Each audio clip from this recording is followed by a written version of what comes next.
Hello, everybody. It's me, Ross, and welcome to another edition of the Kings of Anglia Fan Social.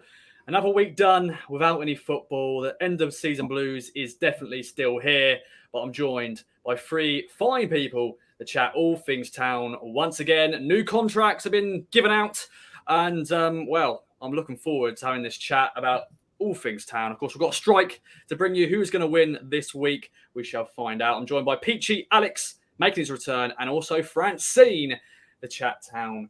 Let's get right into it then. Peachy, welcome back to the show. Little peek behind the curtain. On Tuesday night, we played five-a-side on goals, and I found out I have no stamina. I got knackered after the first 5 minutes. But Peachy, you were there. How are you doing, my friend? And how was the five-a-side? I'm good, thank you, Ross. Thanks for having us on again. Yeah, Tuesday night. You could say we played football, or I think a lot of us struggled. Like by the end of the evening, there's a few injuries, but it was a very enjoyable evening. Good game, but I think we all lack a lot of stamina. We weren't getting the first team at Ipswich. Let's put it that way. No, not yet. Anyway. Definitely. Or don't know, Ben Diaz as part of the KO army. He was fantastic. He's a half marathon runner, yeah, and he's got great stamina. He was on my team, so I was pretty pleased he was on my team. He was sort of carrying our side because we were knackered after, as I said, the first 10 minutes. But it was a very good evening playing five-a-side. I want to go over to a man who I've not spoken to for a while, but it's always a pleasure when he does rock up on the podcast, and it is good old Alex. How are you, my friend? It's been a while, but it's always a pleasure. Yeah, thanks very much, Ross. Been a wee while. Lovely to be back.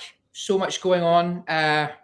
Obviously, I see everything that's being talked about and the things that are happening at the club, and we're in a fantastic situation. League One favourites for next year, which is absolutely ridiculous, but there it is. Even more pressure on McKenna. But I'm glad there's a bit of a break now, so I can pull some funds together for trying to go to more games next season. Excuse the Scottish accent, it'll drift in and out. But it's lovely to be here, Ross. Thank you very much for having me. Yeah, we're in a little bit of context there. Alex, that isn't his normal accent, but you're just trying to practice, aren't you? I just like, I don't like myself particularly, but it's good to just put on an act and be someone else throughout my life. So that's what I often do. Like I say, it'll drift in and out. I'll probably be Irish later on, so we'll see what happens. But like I say, I'm the most mature member of the group. I'll just sit back and observe and just pop me in occasionally for a wee chat. That'll be fine, Ross. Thanks for having me. Of course, my friend. And the final person that's joining us this week is the lovely Francine. How are you doing? And I know you're feeling the end of season blues because like all of us, we just want to be at games again. But end of season, it always happens. How are you doing? Yeah, I'm all right, thank you. I think at the moment my end of season blues are helped a little bit by the fact there are other games happening still, so I can still sit and watch Sky.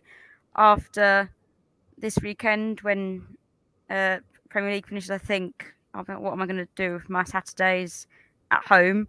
But yeah, I'm looking forward to July already.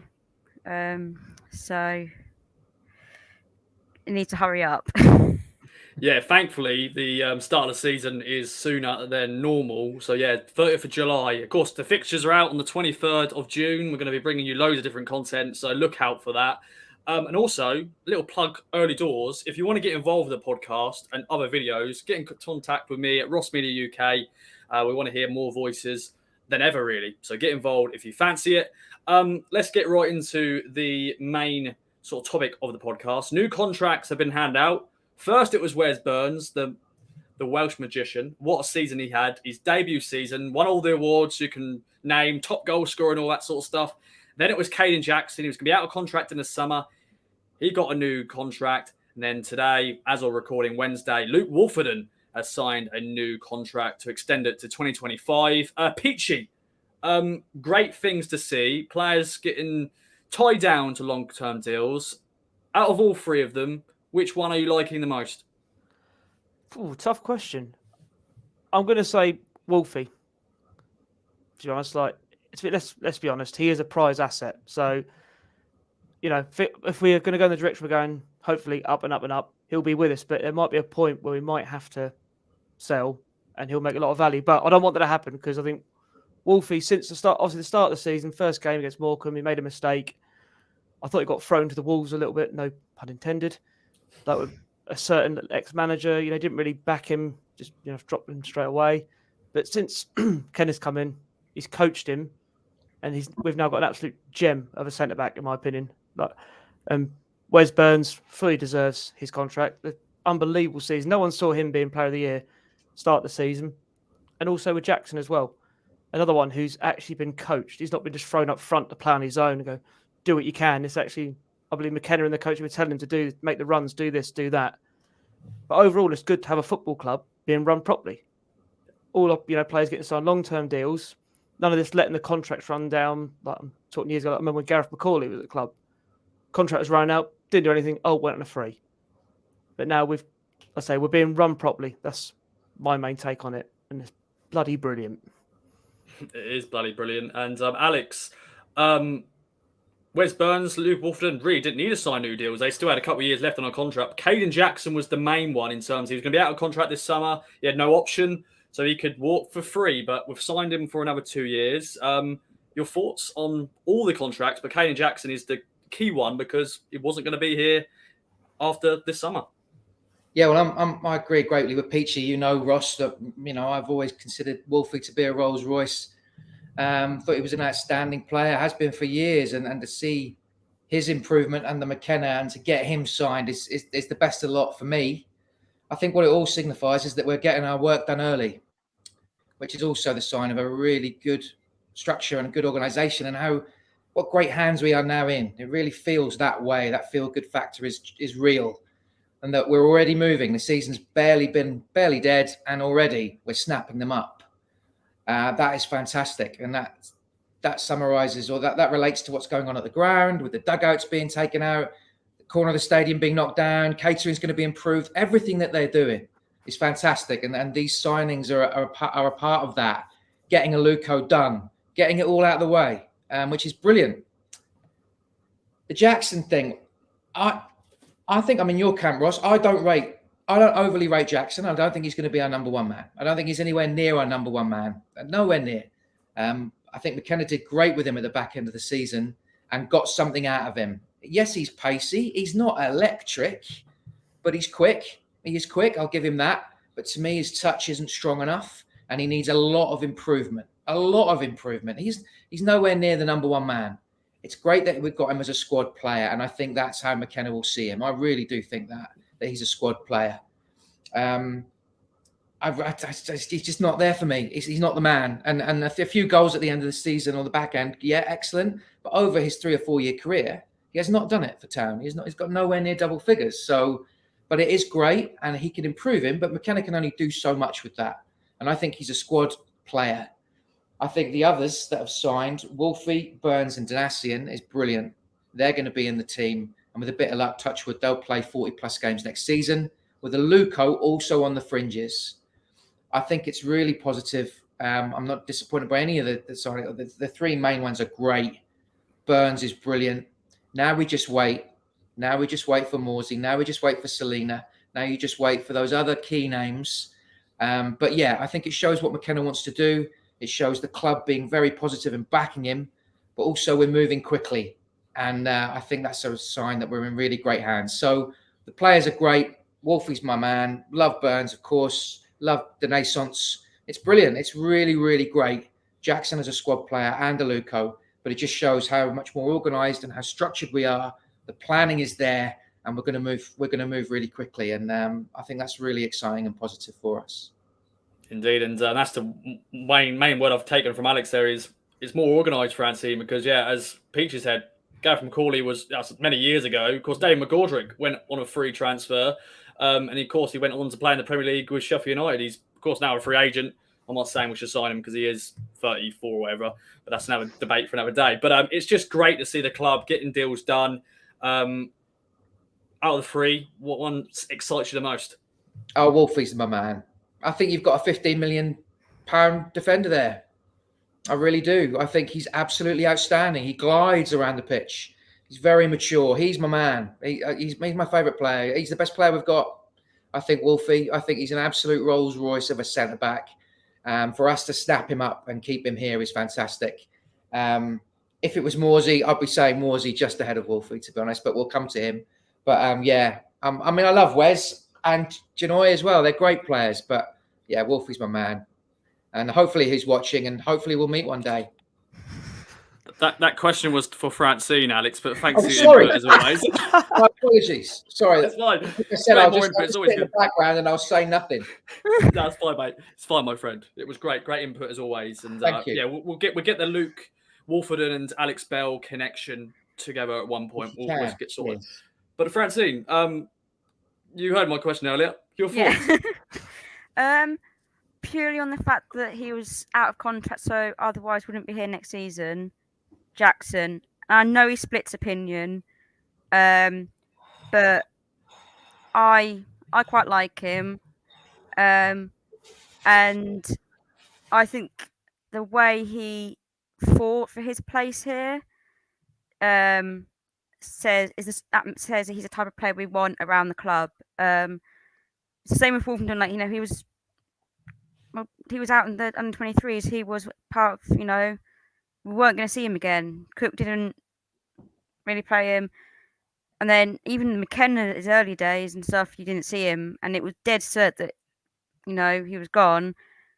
And he came in and he was the only striker who, in those games, in that period before he was injured, who was creating assists, who was scoring goals, getting involved. So he came in and he went, I want to be here, I want to play. And for me, that's the sign of play we want. We've had conversations, in the group chat and stuff about players who've had transfer requests in when things are going well. And we're like, oh, that's not really the kind of player we want. But Jackson has gone through a really tough time in terms of his time here, but has still turned around and gone, no, I like it here, I want to stay. And proven a point. I don't think he'll be our main striker. And Alex is right, he's got an awful first touch. Absolutely woeful first touch. But he can cause damage with his pace to League One defenders because they don't like being ran at. And when he runs to the byline and pulls it back, that's what you want in your second striker. So I'm happy he's signed, but also with Burns and Wolfenden, keeping them here long term, saying, yeah, we want to keep you, adding that little bit more value to what they're worth because they've got longer deals. That's really good work by the club. Like you said, it wouldn't normally happen under previous regimes. So really good to see. And obviously I'm delighted. I've loved Burns since before he was even at the club. So, because of Football Manager. So I'm delighted he's still here. Indeed. Well, I was going to jump in now and sort of say we're going to get into the strike, but I've decided we're going to actually bring in the Morsy chat right now because I think we're flowing very nicely. I think the strike comes in when we feel like we want a bit of a breather, but I think we've still got a good flow here. So hope everyone's enjoying listening to the pod as always. I'm going to plug, of course, our sponsors at manscaped.com. Use the code KOA to get 20% off and free delivery. Your balls will thank you. And Sam Morsy, Peachy, what a man, what a skipper. At the moment, it's just little whispers and rumours. Someone put it out there. Wigan Athletic are interested in re-signing Sam Morsy to Wigan. Liam Richardson in charge. They'll be playing Championship football next season. Sam Morsy, Peachy. Your thoughts on potentially he could leave the club, but will he actually stay? Probably will. For me, I love Sam Morsy. He's a proper footballer, in my opinion. Like, absolute brilliant midfielder. Like, not, how can I put it? Not every player has their value, and but if we Morsy did go to replace him, would be one hell of a task. But for me, I think he'll stay personally because he's got a good thing here. He's an integral way of the way we play, and he just sets standards on the pitch. He is our midfield general, and for seasons and seasons, Town have always been able to have this soft underbelly, like in our midfield. Now, excuse my language, we've now got this hard bastard in there who takes no crap from anyone. And you see him, he's always geeing the players up. And if a player makes a mistake, he doesn't let them off. He tells them. He lets them know that, you're not giving 110%. You ain't part of my team. But I think it's partly a bit lazy journalism. Not a journalist myself, but it's like you say, it's like Wigan, Richardson. He used to play for him. But it's just standard when the rumour come out, I think it was, or the story come out on Sunday, it was all the typical thing on Twitter, like, oh, everything blows up. It's like, just, someone's going to be full of these rumours. But for me, he is the spine of our team. So I don't think we'll sell him, but he'll be there, start the season, leading the team out, Portman Road or away from home. And hopefully he'll be lifting a trophy at the end of the season. Fingers crossed. Yeah, was Ross frozen? I think Ross was frozen for a second. I think he was just so enchanted by what he was saying. I thought he was that bored. That he's just gazing deeply into your eyes. He's on mute, but I think he's just frozen for a sec. So I'll continue, Chris. Carry on, sir. Yeah, I think what we said last year when I was with Ross on some pods, and I was saying we haven't got that. We haven't got that. We haven't got that. It's a nightmare that we haven't got that in our team, and we've been missing it for a long time. Morsy is absolutely everything to this club. He is huge for this team. You take that out. I mean, what game was it where he got injured after the first 20 minutes? That crucial game, and he ran around for 15 minutes. I remember I was actually at that game, and I can't remember which game it was. He carried on with the injury. He went off, and we were not the same team. We weren't the same team, and he's absolutely massive for us. He's our captain. He's a leader. Like you say, he does not accept second best. No. But there are so many factors that will influence. This story is possibly agent-led. Perhaps often these stories come from agents or purported. An insider said, blah, blah, blah. Often there's no smoke without fire, and it might definitely be a possibility. For me, he is the best centre midfielder in League One. I do believe that. I think, or he's up there anyway. He's just outstanding to keep us ticking, keeps the ball so well, moves the ball so well. It's essential that we do everything we can to keep him. But of course, there are so many factors involved. His family, would he like to go back up north? Is he happy here? I'm sure he's happy with McKenna. He seems very happy in his football. I will say this, I don't think him and Selena have a great connection. I've seen him when they've celebrated goals and he gives it the old high five and whatever. And I don't know, maybe it's just me, but I don't know if they really click. They're very different types of players, but I've always seen not much of a connection between him and Bursan. All those relationships will play a part. Money will play a part. His future, because what is he, 29, 30? I think it's about that. Yeah. So there's so many factors here, but we have to do everything that we can to keep him. He's such a fantastic player. Gives us that steal, encourages others to get into the tackle. And he's been a revelation for us. He's a brilliant captain. So pleased that he's with us. I hope it's just a rumor, and I hope it doesn't happen. I don't know. Who knows? There's going to be three. It's naive to think that as favourites for League One, no one is looking at our players. Of course they are. Of course they're looking at our players. It'd be great if we had that nucleus still the same, but I'm not sure we will. But yeah, for me, we should do everything to keep Morsy. I'm sure you'll agree, Francine. I'm sure you're a big fan too. Yeah, absolutely love him. It would be for me, one of those hands off. He's not for sale, not for any amount. Obviously every player has their price, but I can't see Wigan meeting what we would be willing to accept, because he is integral to what we do. Take him out, and we've got no midfield. However good Evans, Backinson, when he was there, if he's here next season, Harper potentially, however good they are, they need someone like Morsy alongside them. Evans got so much better when he plays alongside Morsy than those opening games. Backinson, his best games and his confidence grew as he played alongside Morsy. When Morsy went out and you put Carroll or someone alongside him, he went all over the place. So yeah, Morsy's integral to everything, and he's getting in the goals. When was the last time we had a central midfielder who scored goals? Absolutely. think like regular because he got two, I think it was 2 at the end of this season, but he had more opportunities for more because he was in the box. And the last time I remember having a central midfielder in the box regularly, potentially get on the potential to get 10 plus goals a season, you're looking back like Tommy Miller, Hey, David Holland, Norris. looking back, but that's still 10 years ago, isn't it? Yeah. Since we had a goal scoring midfielder. So yeah, don't sell him under any circumstances. Don't sell him. And I think he now wants to be here. I think at the beginning he didn't, because he said in that interview when he first signed, it was very much of a, oh yeah, it was all. I didn't really think I'd be dropping down to League One. Yeah. But the way since McKenna came in, his performances have changed and his performances have improved.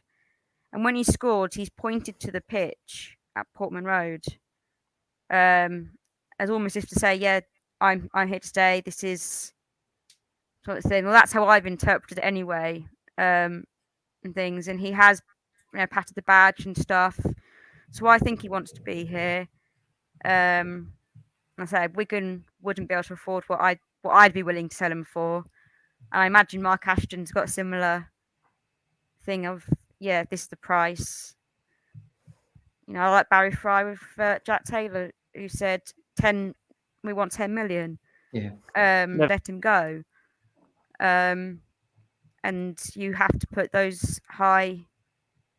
To us, he's probably worth a lot more than what other people are willing to pay. So hopefully he will be here next season. And Peach, I'm going to say he's going to lift 2 trophies next year, because he's going to lift the Papa John's trophy. Yes. Because we're going to Wembley for that. Because we want a Wembley trip. And then we're going to win the league because we don't want playoffs. There's so many factors around the Morsy thing, isn't it? He seems happy, but is he? I.e., is his family happy? Has he settled? How does he feel about it? Does he want to go back home? Where is his home? All of those things that we don't know. And the problem is he's such a good player that he could get a move if he wanted one, Peachy, couldn't he? Because he is that good a player. Yeah, there's 2 things I thought. Like I say, like I presume his family's sort of moved down here, and I think he's got a young family as well. So would he want to, up sticks again if they have moved?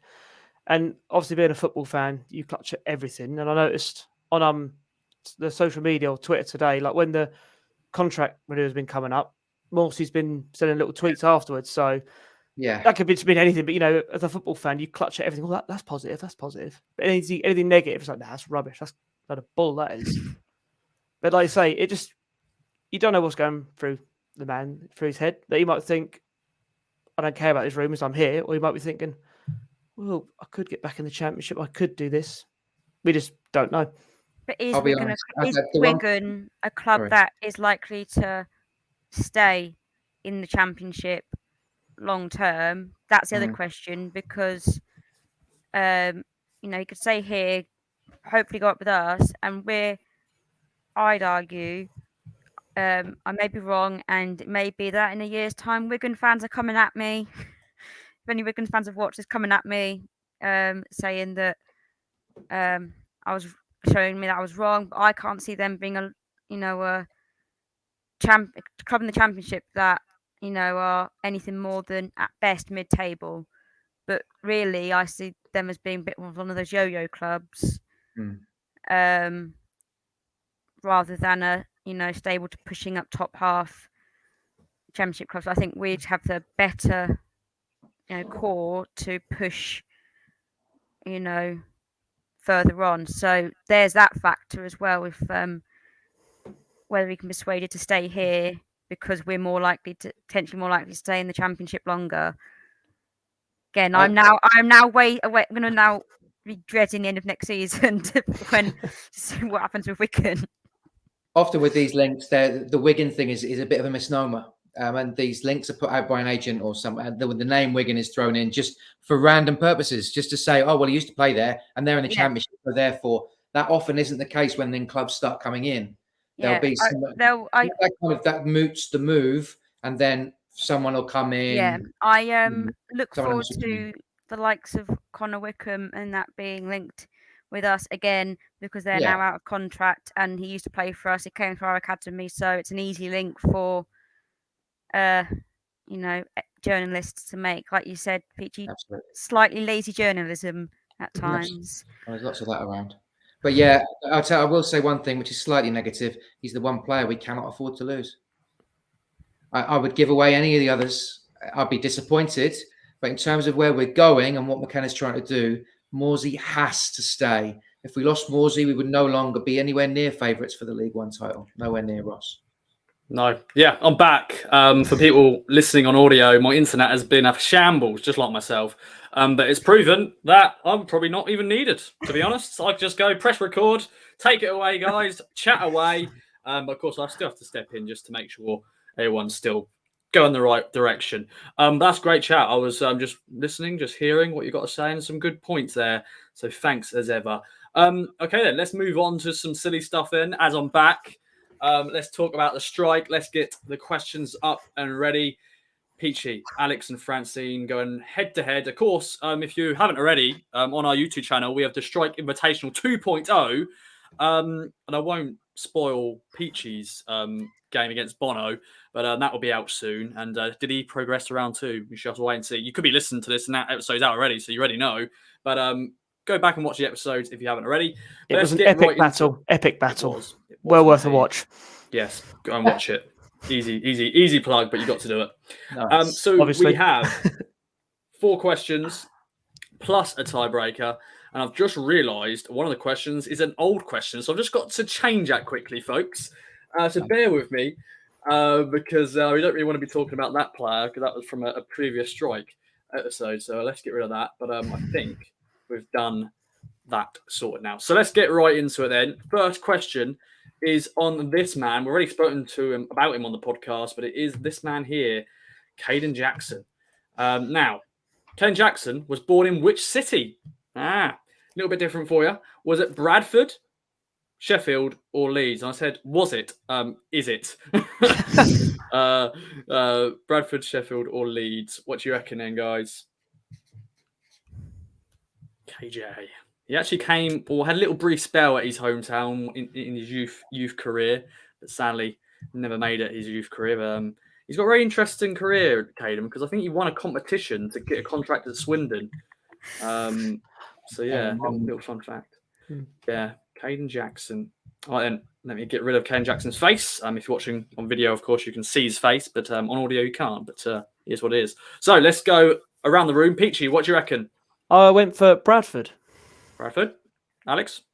I went for Bradford. Bradford. And Francine? I went for Sheffield. Sheffield.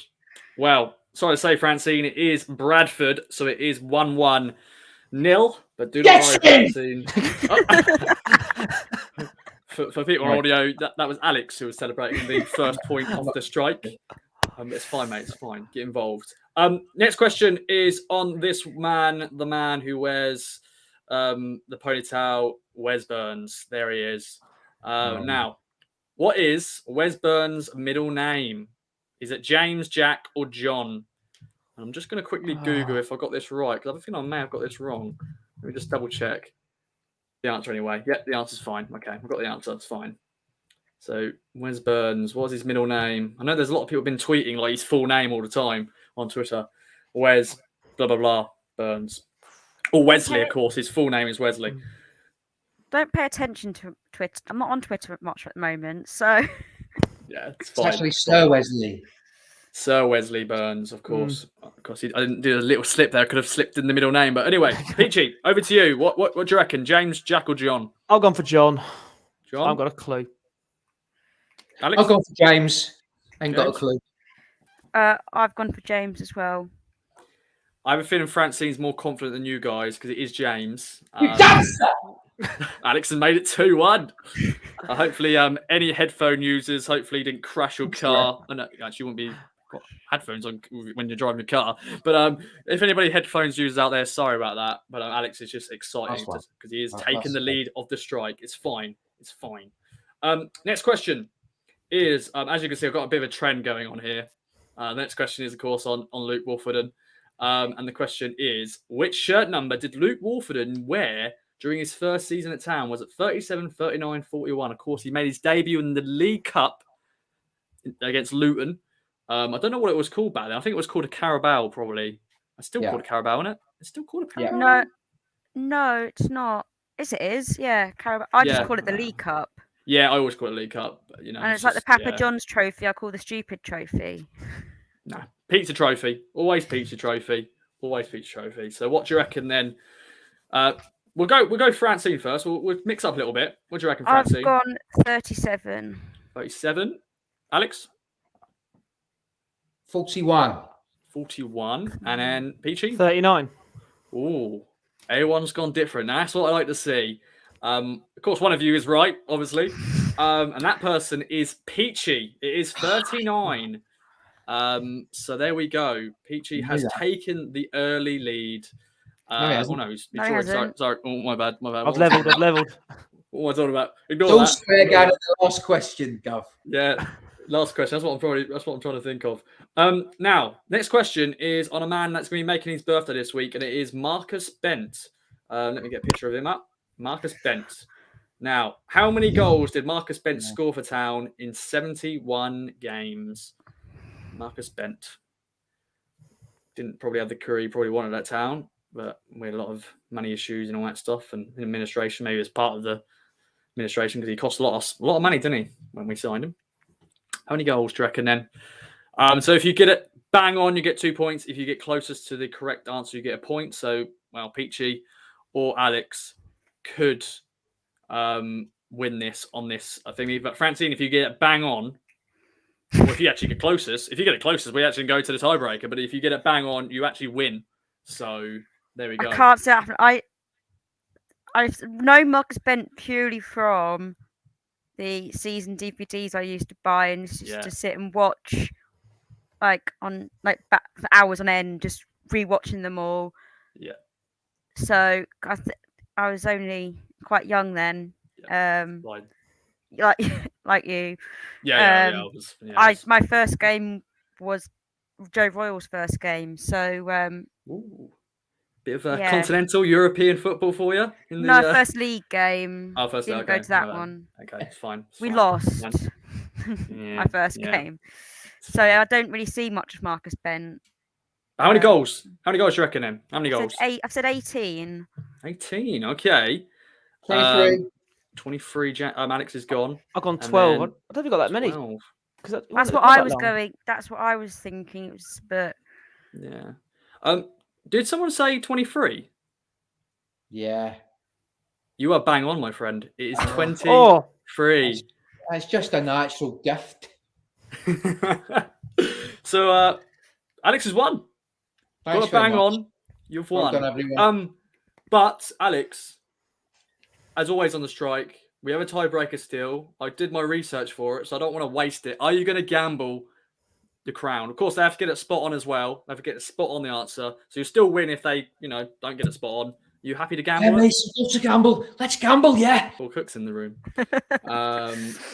Tiebreaker then is on this man, and we recently celebrated this magical night, and the night it was Magilton night, wasn't it? This man here, celebrations with Gary Croft and Matt Holland right there, the hat-trick hero on the night. But how many goals did he score for Town in 315 games?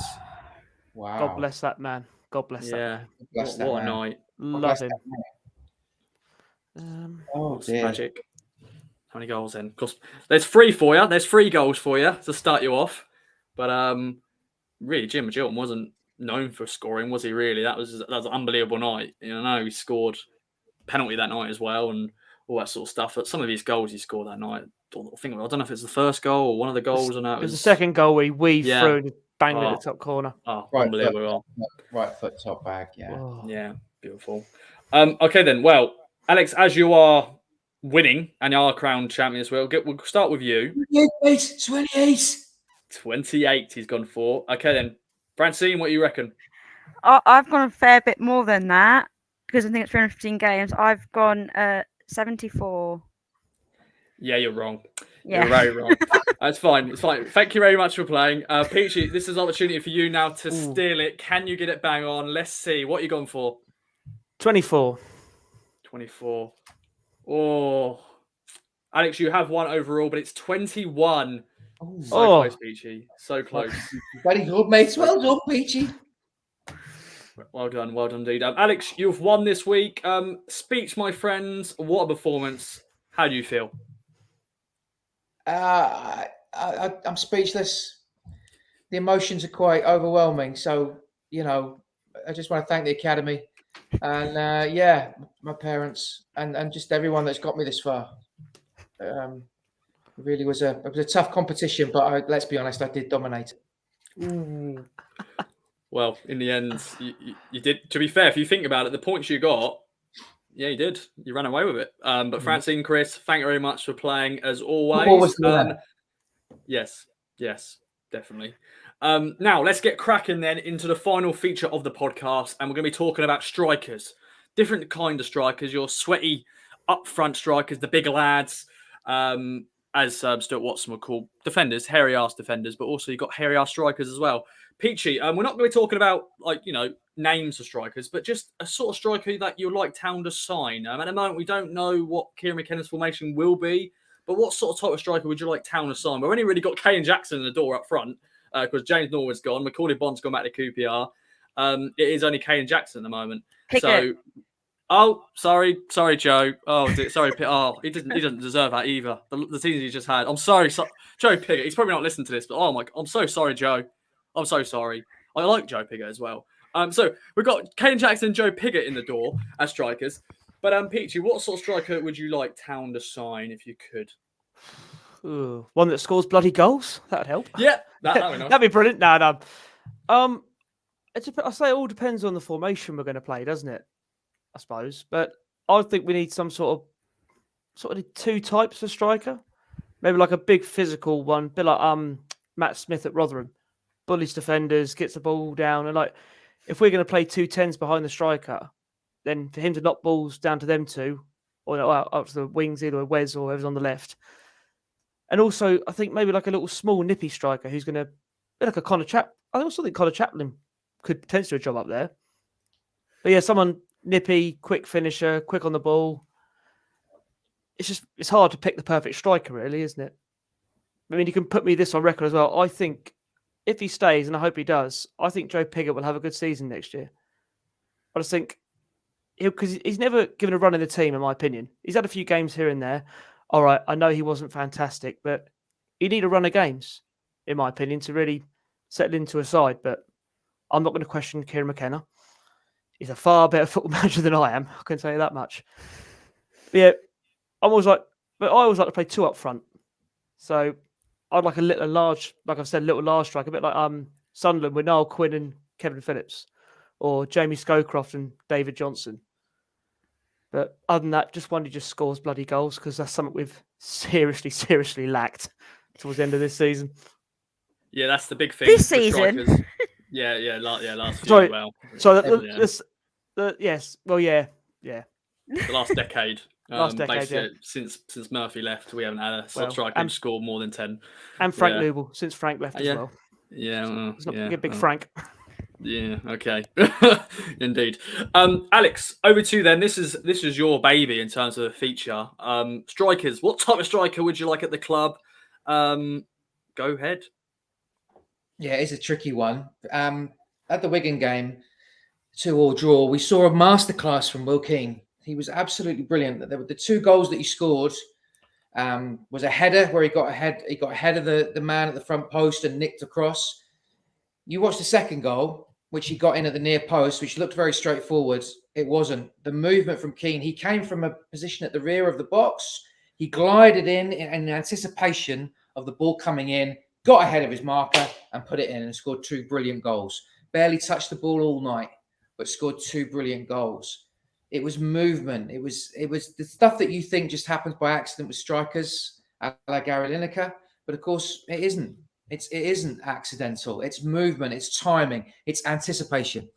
And it's having that vision as a striker. And I'm just not sure what McKenna will want as a striker. We know that for players that he wants to sign, they need to be fit. He wants strong players. He wants fit players. He wants a certain type of player. But for a striker, he played 5 or 6 people up front in his 23 games. That's once every 4 games he changed the striker. Okay, that shows that he did not know what to do with his striker. I love Chris's opinion on Piggott.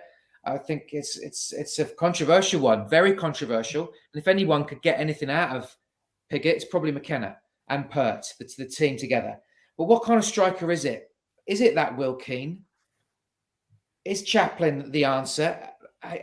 I just don't know. But Will Keane was absolutely fantastic when he came down to Portman Road this season and just showed that it's about vision, timing, anticipation, not about raw pace. At the end of the day, we need those kind of strikers because we play the ball wide a lot. Our game is a lot around width. So many of our goals came from wide positions and balls being put in there. But also the other key factor, which is essential for strikers to score goals and get confidence, because confidence is everything. Once a striker goes on a run of 3 or 4 games, he starts doing things instinctively. He starts moving a different way. He starts anticipating differently. The way we do that is through our set pieces being better and picking up off your backside, picking up chances, bobbling around in the box. We didn't score many goals like that.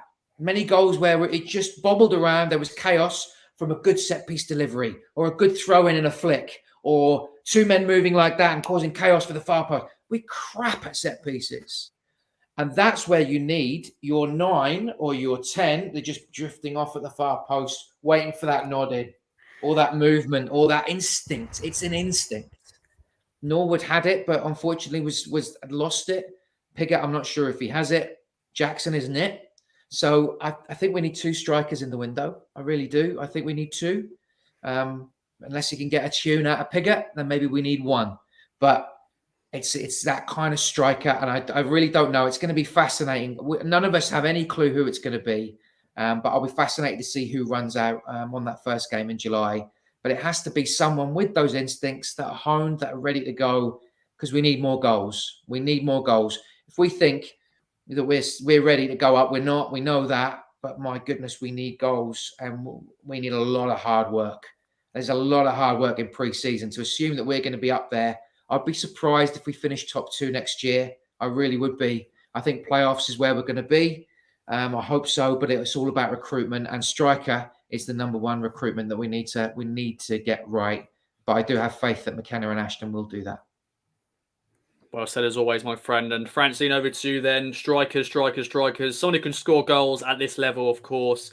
Take away. What sort of type striker would you want to see us sign? I think we need 2 strikers. I've said that since about 5 games to go that I want 5 signings and I want 2 of them to be a striker. I think we do need that big man type who will disrupt defenders because we play really nice football at times, but there are some teams that we can't break down. So we need that plan B. So we need that big man to just go in and cause some disruption amongst defenders. So if we still have Selena here, and Selena and Chaplin can do their thing about running at defenders and things, and then we can have Burns being able to put crosses in, but we need someone who can header the balls and just annoy defenders. And I think the other one, we need a poacher. So quite often we never have anyone between the goal, within the line of the goal. They come near post, they've dropped back around the edge of the penalty area. I'm not going to say that at the far post because that's something we need to improve on. I say it about 10 times a game. Far post. Someone who me and my dad have always said, someone like Billy Sharp, who just operates in between like the 6-yard box, the line of the 6-yard box on the posts, always in the middle. The ball comes in, he's there.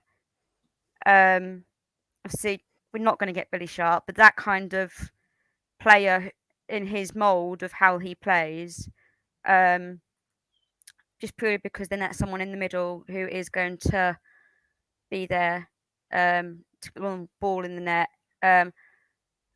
I think Chaplin would make a great striker, and that's not just because I love him. He's he's your boy, but he's my definitely boy. a poacher. Yeah, definitely a poacher. But he has got goals at the back post. He does, he also got goals other places as well, but some of his goals have come from arriving late at the back post. So yeah, I think he could be a player as a striker, but I think ultimately he'll be one of our number 10s, who might pull, work between the two. But yeah, I want to say we'll a proven goal scorer, but when has that ever worked out for us before? Joe Pickett. I think we'll be looking at a championship level striker. Just based on terms of what we did last summer. Very few of our signings were signings from League 2, League 1. A few of them were, but quite a lot of them were ones who could do it in the championship, who would be pulled down. And I think there'll be a similar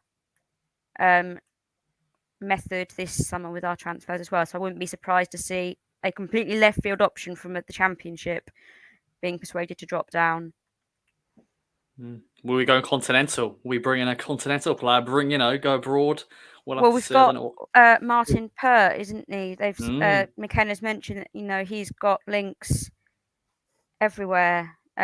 Although doesn't on Football Manager. He doesn't bring that knowledge into Football Manager. But if he's got those links, then definitely we've not used the continental market as well as other clubs have. And I know Brexit and rules and stuff will play a part, but there's going to be ways around, work permits and things. So hopefully, I don't really know many strikers abroad, to be honest. So just have to see. But I think there will be a bigger name than people expect. Well, you're building up now, Francine. I'm excited. Alex, take away. Is it 2 up top as well? I don't know how this works in the formation. I think he wants Burns to weigh in with another 10 goals and his midfielder. And then is it a big man? Is it Sturridge at Forest or whatever? Is it someone in that middle? And then, or is it a poacher? Or does he want 2 in there to play up to? I just don't see if he does want Chapper to play, if he is playing, obviously Burns, what are we doing in terms of formation? What are the 2? He needs to find a very smart player that's going to be able to integrate or move or revolve around a 9, or is it 2? I don't really see what the striking is going to look like in any way. I've got no clue. I think because McKenna doesn't necessarily have a preferred formation, he thinks about what's the best way to win that particular game. Yeah. I think that makes it really difficult for us to think about what type of striker it's going to be, because like you say, there's been some games when we've played 2 and then 1. There's been some games when it looks like a 1 then and a 2 up top. Within games, it sometimes looks like we've gone 4-4-2. It hasn't worked. He's changed formations a few times, and so that makes it difficult to know what kind of striker we're looking at. It's going to be really interesting, I think, to come to the start of the season. Really interesting to see who's up there. I'm very old school. I love 4-4-2, but it doesn't happen nowadays. in 2022, you won't be seeing that formation. There'll be like a diamond, or there will be 2 up front, but in a 3-5-2 and all that sort of stuff. Burnley like a 4-4-2. They could be getting relegated. It's worked for them. I don't know. It's worked for them. All right. They've been in the Premier League for many years. But they've had Premier League strikers. Yeah, that as well. Chris Wood carried that load for a long time. Oh, he did. What a player. What a player. Just didn't. Yeah, when he was on loan here, of course, he was just unfit and didn't play many games. But yeah, I know. Yeah, get ready for a strike question one day about Chris Wood. Player we ruined. Yeah, nearly. Definitely. Okay then. What a fantastic chat. I've enjoyed this as ever, and we're going to end with any other business. Peachy, before you say your goodbye, any other business you want to add, my friend? Just a bit more on the striker situation. Good. I still think I agree. Like, we need to sign 2 strikers, but I think we're going to need 4 overall. So, if my man 4 strikers, yeah. Oh yeah, okay. Yeah. So Yeah, so like 2 new ones, Jackson. If Piggott was to move on, then maybe bring in someone else. Because I think it's a long season. Obviously, we're going to get the final of the old Pizza Cup, aren't we? So you'll be a striker for that. We're going to get past the first round of the League Cup. So there's another extra game. No, in all seriousness, I think we're going to need 4 strikers. Because there'll be times where we're going to have to chuck a few up front when we're playing like teams who come to part the bus, shall we say. We just have to flood the box. Like I think Alex said, being much better with set pieces. If you've got a couple of big men up there with your centre backs, it's going to be totally different. But let's say we don't know who it's going to be, but I'm sure Mr. Ashton and Mr. McKenna have got a list of who they want, and I'm pretty sure they can persuade them, if it is a championship player, to drop down. But that's all from me, really. I think strikers just excite people, don't you? When you sign a striker, you go, "Oh, you know, the man up top will be wearing the number 9, number 10 shirt, whatever shirt they're going to be wearing." Of course, number 10 shirt is vacant now because Norwood's gone. The number 9 is Joe Piggott's. But I'd be bad if they don't give it to Joe Piggott. Well, it depends if he's still here. But number 10 shirt is vacant, so whoever gets that, Chaplin may get it because he's a 10. Number 10, but we will wait and see. Of course, we'll do a massive squad numbers release day video at some point, podcast. But Alex, over to you, my friend. Any other business you want to add before we wrap up? No, mate, just a couple of things. Thanks very much for having me. Just like to say, next season, nice. I'm not worried about what's coming down. Peterborough, Barnsley, Derby. I'm not worried about them at all. So going forward, actually, I think this is a great opportunity for the team to go up. It's really, I don't think the league is as strong as this season. I think Wigan and Rotherham with the Giants, they've gone, and what's come down is not great. So it's a great opportunity. But McKenna's still got a lot to prove. The last 6 games of the season, we only won one of the last 6 games of the season. And that was when Charlton were already in Magaluf. And it was like, let's run around in the sun and win 4-0. There's still so much to be done. We're talking about Kaden as if he's the Messiah. Okay, he's been great. I'm really happy with everything. But the way we talk about him is if he's a genius. Okay, he's had 23 games as a manager. There's a long, long way to go. We are not favourites for the League One title, despite what the bookmakers say. And we need some quality coming in because we are 13 points off the playoffs and 20 points off the top 2. And we're favourites for the league. Doesn't make any sense to me. But I am hugely optimistic. And thanks very much for having me. And I hope to speak to you all very soon. It's always a pleasure, my friend. And I said I'm banning anybody who says HMS Pistol League, 100 points, 100 goals. If you say that, I'm straight away just going to slap you in the face. All right? Going to slap you in the face. All right? Thanks so much for that, boss. It's great. Fine. Yeah, definitely. I won't really do that. I won't really do that. But please don't say it. Just please don't say it. Yeah, jinx us. It jinxes us, all right? It jinxes us, all right? We're cursed as it is. Portman Road is cursed because of injuries and other bits and bobs. Hopefully next season will be better. Francine, any other business, but we also want to quickly chat about a landmark moment in football. Jake Daniel. Why do I keep calling people Jack? Go away, Jacks. But Jake Daniels, of course, made a big landmark moment in professional football. He, of course, became UK's first active male professional footballer to come out as gay. Of course, 17 years of age at Blackpool. Francine, you're part of Rainbow Tractors. What a moment in football. And 17 years old, how mature, how he spoke. What a young man. And incredible. Coming out to anyone is probably one of the hardest things to do. It's an incredibly scary thing to do. Even in a family like mine, where I always knew my parents would be totally cool because they're very open-minded and they've never been homophobic or anything when I was growing up. But even for me, that was an incredibly scary thing to do. So at 17, not just come out to your family, but to come out to pretty much the world, because it's not just going to be breaking news in this country. It's going to end up being all over everywhere. He's come out to so many people, such a public space, in a sport which isn't necessarily the most welcoming at times. Absolutely incredible. Real courage from him. And yeah, I'm glad I didn't think it would happen this soon. I think I've said like off camera to people before, I think it's gonna be years before it happens. And thankfully it's not been years, and hopefully he does deal with, he doesn't get too much homophobic abuse in games and things, and we can see more players following in his footsteps.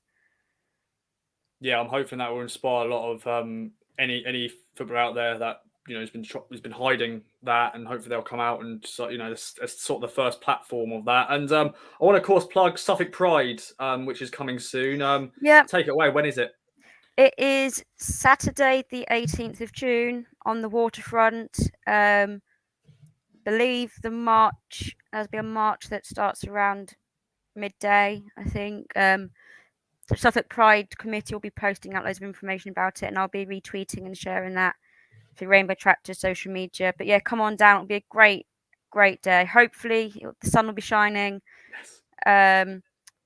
There'll be lots of places to get drink, to eat, music, and because I'll be there to talk about Rainbow Tractors, football, whatever you want. So yeah, come along.